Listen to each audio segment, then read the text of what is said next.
paperclips. Okay. Or whatever its optimization function was set up.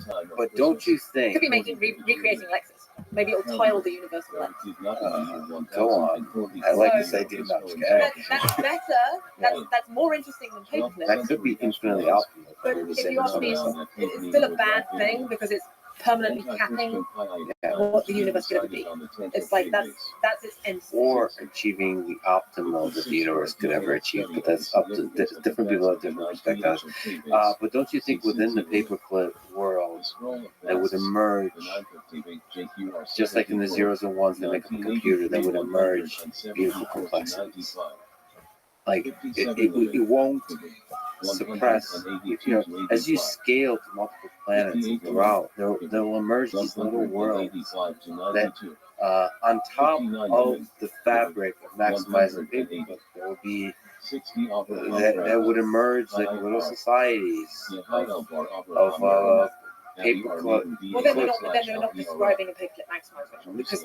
By the if you think of what a paperclip is, it is literally just a piece of bent iron, right? So if it's maximizing that throughout the universe, it's taking every atom it gets its hand on into somehow turning it into iron or steel. I'm well, and just then chilling. We're just watching a podcast. There is no What's way good in your neck of the woods?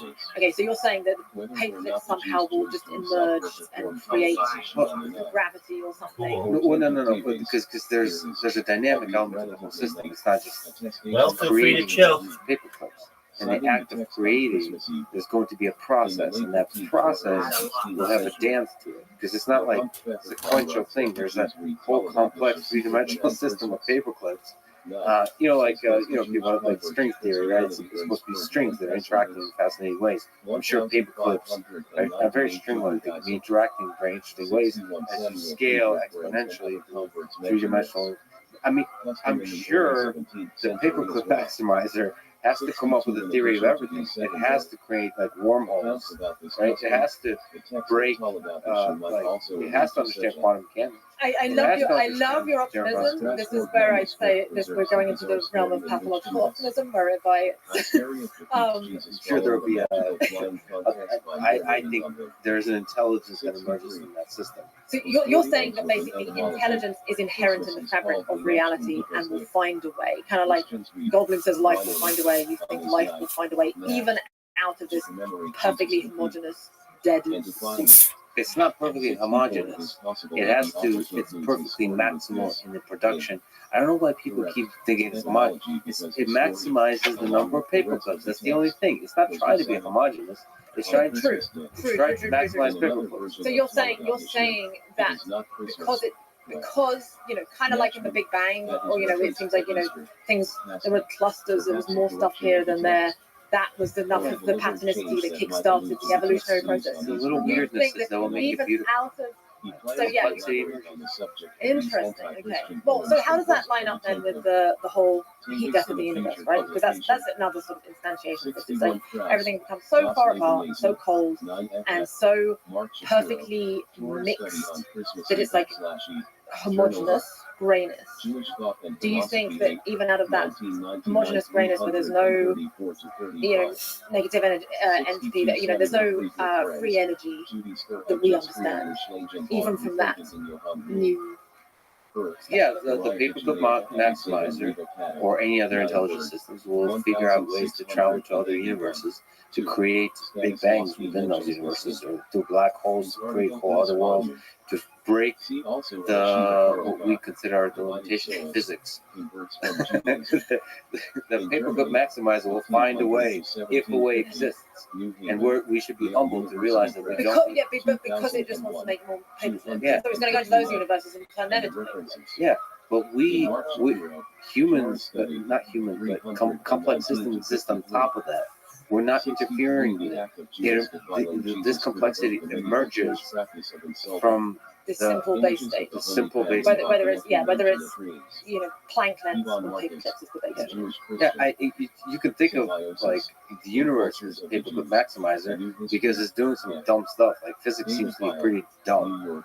It has like I don't know if you could summarize it. The laws are fairly basic, and yet out of them amazing complexity emerges. And its goals seem to be pretty basic and dumb. If you can summarize its goals, I mean, I don't know what's a nice way, maybe laws of thermodynamics. I don't know if you can assign goals to physics, but if you formulate and assign in the sense of goals, it's very similar to people to maximize it in the dumbness of the goals.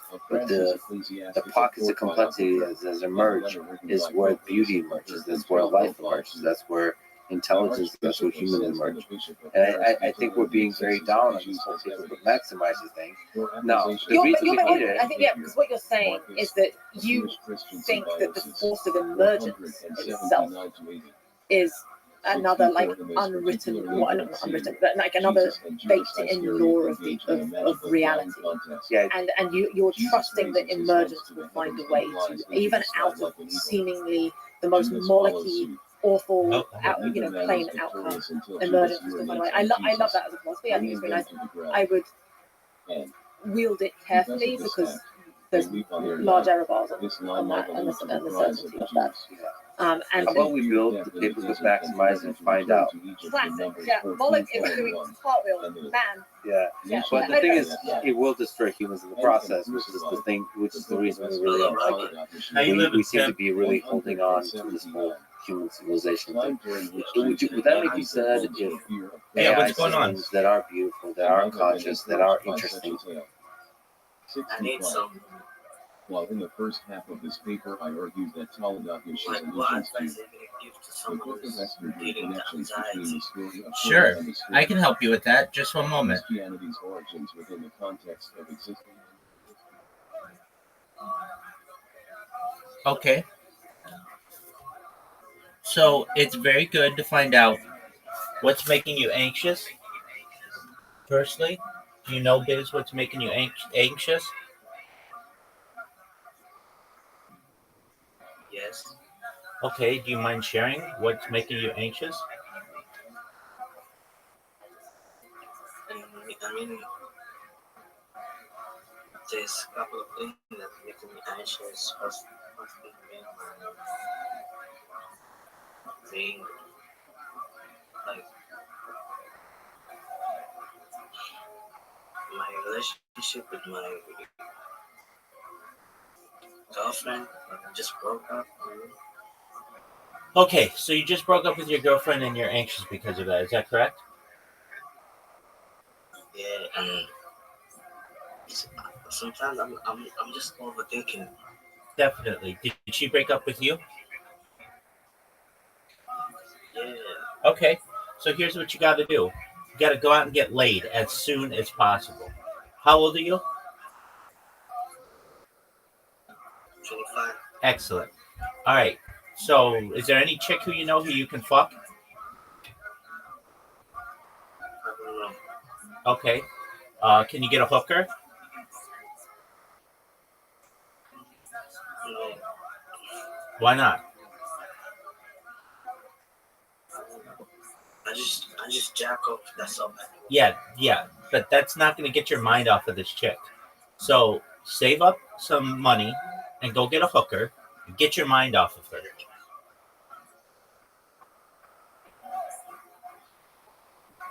Yeah. If you can't afford a hooker, here's the thing. You're going to be stuck on this chick so long as she's the last girl that you had sex with. The second that you can get another girl in there, it'll take your mind off of her and you'll start to move on. Is there another chick who you could pick up, like I know it's difficult, but like at a bar or something like that? Not at the moment. Okay, that's okay. The easiest way to get your mind off a chick is to get your mind on another chick. And the best thing to do is to go find a hooker and just I'm like interested in both genders, so I don't know. okay, well, that gets complicated. If you are you had a girlfriend, right? Yeah. All right, do you like if somebody put a gun to your head and said, "Do you like girls or do you like boys? Which would you choose?" I'm just take both. Okay, but you were just dating a chick, so it's good to get at least chicks off your mind. So is there a place in your area that has hookers?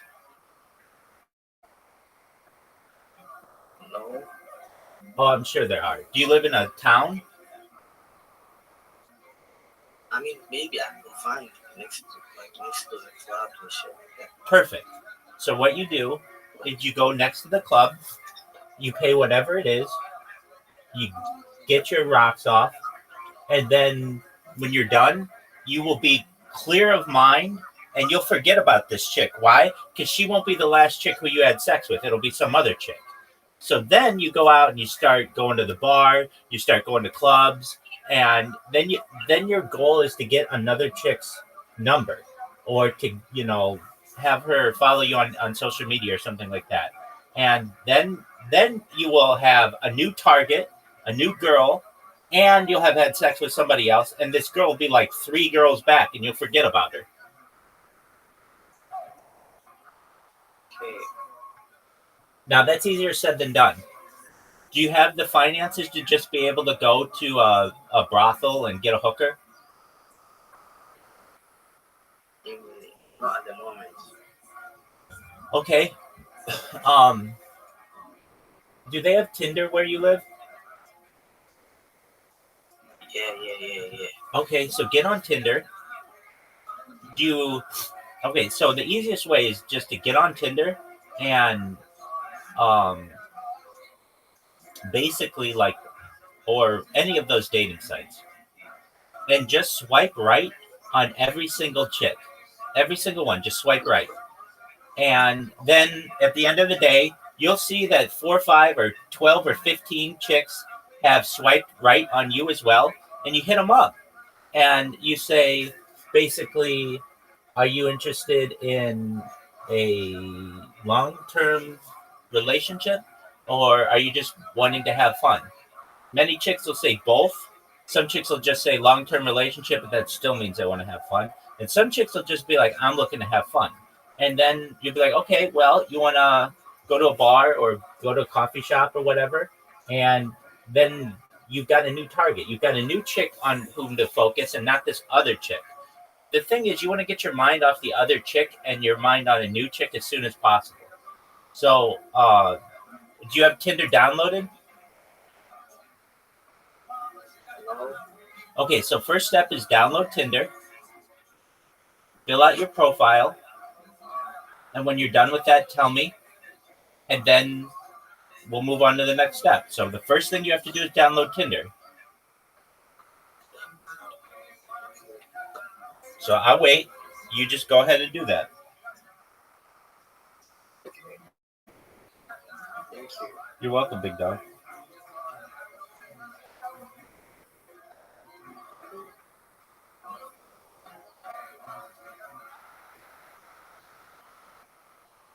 Thing of complex and intelligent ultimately lead to the death of humans. Does that make you sad? If humans led to the death of humans. Like if Damn, they this would girl is supersede hot. humans. Oh, if some AI. Yeah, AI would end humans. I mean, that's the reason why I'm in some ways I'm less emotionally concerned about AI risk than say bio risk, because at least with AI there's a chance, if we're in this hypothetical where it wipes out humans, but it does it for some higher purpose, it needs our atoms and energy to do something. At least now the universe is going on to do something interesting. Whereas if it wipes everything, bio just kills everything on Earth, and that's it. And there's no more, Earth cannot spawn anything more meaningful in the few 100 million years it has left, because it doesn't have much time left. Then, I don't know. So one of my favorite books I've ever read is Novacine by James Lovelock, who sadly just died. He wrote it when he was 99. He died aged 102, so it's a fairly new book.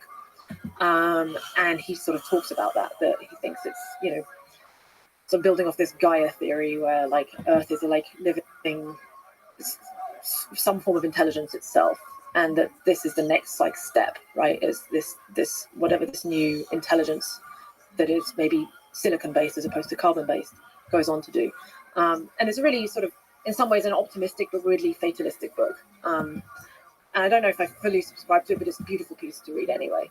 So am I sad by that idea? I think so, yes. And actually, yeah, this is the reason why I'm sad by the idea, because if something is truly brilliant and wise and smart and truly super intelligent, it should be able to figure out abundance.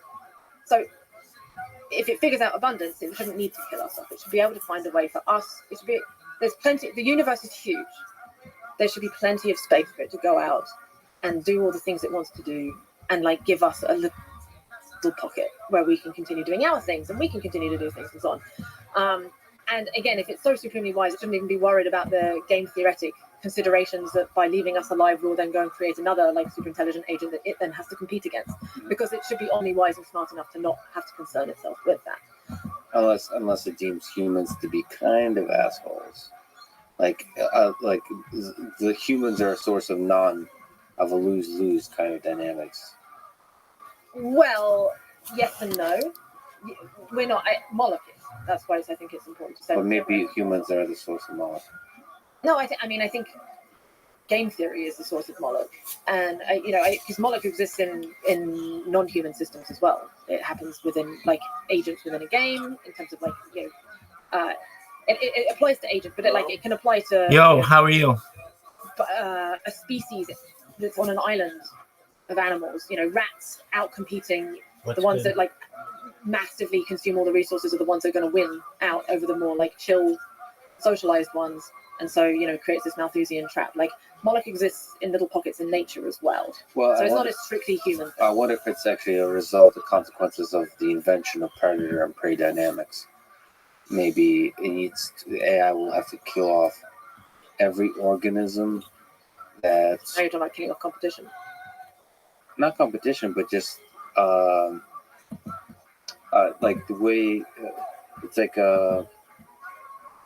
the weeds or whatever in a beautiful flower garden. Parasites. The parasites, yeah. On the whole system. Now, yes. Of course, it won't do that completely. It'll put them in a zoo like we do with parasites. It'll ring fence. Yeah, and there'll be somebody doing a PhD on, like, they'll prod humans with a stick and see what they do. But, in terms of letting us run wild outside of the, a geographically constrained region, that might be... that you might decide to make that. No, I think there's obviously the capacity for beauty and kindness and non-Moloch behavior amidst humans. So I'm pretty sure AI will preserve us. I don't know if you answered the aliens question. You had a good conversation with Toby Ward. Yeah. About various sizes of the universe. I think did he say? Now I'm forgetting, but I think he said it's a good chance we're alone. So the classic, Fermi paradox question is, there are so many spawn points, and yet, it didn't take us that long to go from harnessing fire to sending out radio signals into space. So surely, given the vastness of space, we should be, and even if only a tiny fraction of those create life and other civilizations too, the universe should be very noisy. There should be evidence of Dyson spheres or whatever, like at least radio signals and so on. But seemingly things are very silent out there. Now, of course, it depends on who you speak to. Some people say that they're getting signals all the time and so on. And like, I don't want to make an epistemic statement on that, but it seems like there's a lot of silence, and so that raises this paradox. And then they, the Drake equation. So the Drake equation is like basically just a simple thing of like trying to estimate the number of possible civilizations within the galaxy by multiplying the number of stars created per year by the number of stars that have planets that are habitable, blah blah blah. So all these like different factors, and then you plug in numbers into that, and you depending on like the range of your lower bound and your upper bound point estimates that you put in, you get out a number at the end for the number of civilizations. But what Toby and his crew did differently was, Toby is a researcher at the Future Humanity Institute. They, instead of they realize that it's like basically a statistical quirk that if you put in point sources, even if you think you're putting in conservative point sources, because on some of these variables, the uncertainty is so large, it spans like maybe even like a couple of hundred different orders of magnitude. By putting in point sources, it's always going to lead to overestimates. And so by putting stuff on a log scale, actually they did it on like a log scale on some of them, and then like ran the simulation across the whole bucket of uncertainty across all those orders of magnitude. When you do that, then actually the number comes out much, much smaller. And that's the more statistically rigorous, mathematically correct way of doing the calculation. It's still a lot of hand waving. As science goes, it's like definitely, just waving. I don't know what an analogy is, but it's hand waving. Anyway, when they did this, and then they did a Bayesian update on it as well to like factor in the fact that there is no evidence that we're picking up, because no evidence is actually a form of evidence, right? And the long and short of it comes out that we're roughly around 70% to be the only intelligent civilization in our galaxy thus far, and around 50-50 in the entire observable universe, which sounds so crazily counterintuitive, but their math is legit. Well, yeah, the math around this particular equation, which the equation is ridiculous on many levels, but the powerful thing about the equation is there's different things, different components that can be estimated, and the error bars on which can be reduced with science. And hence, throughout, since the equation came out, the error bars have been coming out on different aspects. And so that it almost kind of says, this gives you a mission to reduce the error bars on these estimates over a period of time. And once you do, you can better and better understand. Like in the process of redoing the error bars, you'll get to understand actually what is the right way to find out where the aliens are, how many of them there are, and all those kinds of things. So I don't think it's good to use that for an estimation. I think you do have to think from from first principles, just looking at what life is on Earth, and trying to understand the very physics-based, chemistry, biology-based question of what is life, maybe computation-based. What the fuck is this thing? Right. And that, how difficult is it to create this thing? Right. It's one way to say how many planets like this are out there, all that kind of stuff. But it feels like, from our very limited knowledge perspective, the right way is to think what is this thing and how does it originate? From very simple non-life things, how does complex life-like things emerge? From a rock to a bacteria, protein, and these weird systems that encode information and pass information from self-replicate, and then also select each other and mutate in interesting ways such that they can adapt and evolve and build increasingly more complex systems. Right. Well, it's a form of information processing. Yeah. Right. Right.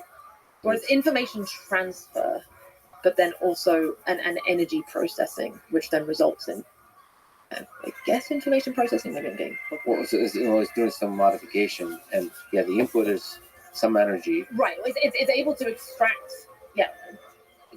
resources from its environment in order to achieve a goal. But the goal doesn't seem to be clear. Right. The goal is to make more of itself. Yeah, but in a way that increases. I don't know if evolution is a fundamental law of the universe, but it seems to want to replicate itself in a way that maximizes the chance of its survival. Individual agents within an ecosystem do, yes. Evolution itself doesn't give a fuck. Right. It's it don't care. It's just you optimize it. Well, at least it's certainly it doesn't care about the welfare of the individual agents within it. But it does seem to, I don't know. I think the mistake is that we're anthropomorphizing, and to even try and give evolution a mindset. Because it is, there's a really great post by Eliezer Yudkowsky on Less Wrong, which is an alien god, and he talks about the mistake we make when we try and put think through things from an evolutionary perspective, as though like giving evolution like some kind of agency and what it wants. Worth reading. But I would like to say that having interacted with a lot of really smart people that say that anthropomorphization is a mistake, I would like to say that saying that anthropomorphization is a mistake is a mistake. I think there's a lot of power in anthropomorphization. If I can only say that word correctly one time. I think that's actually a really powerful way to reason through things. And I think people, especially people in robotics, seem to run away from it as fast as possible. And can you give an example of like how it helps in robotics? Hey, Caspian, can you hear me? Our world is a world of humans. Be on the lookout for this Jenna person who is just tools. I don't know. Runs away from the fact a world of, a dynamic world of humans. They very much sound like a man. No offense, Jenna, but that a robot that ever has to interact with humans. I don't mean like intimate friendship interaction. I mean in a factory setting where it has to deal with the uncertainty of humans, all that kind of stuff. You have to acknowledge that the robot's behavior has an effect on the human. I don't know, like one person just as much as the human has an effect on the robot. And there's one a person, and you have to realize that this entity, when a human sees a robot, then somebody else came in who sounded just like Kylie, who was they feel a certain way. Asking me just now about relationship advice. They're like, hey, my girlfriend just broke up with me. Personal life projections. They have pets and dogs. What should I do? Looks like a dog. And I'm like, all right, well, go get a hooker. That is my certain advice to anybody who just gets out of a relationship. To girls, it's go get fucked by some other dude to get your mind off this guy. And to guys, it's to go fuck a chick. It's like you need people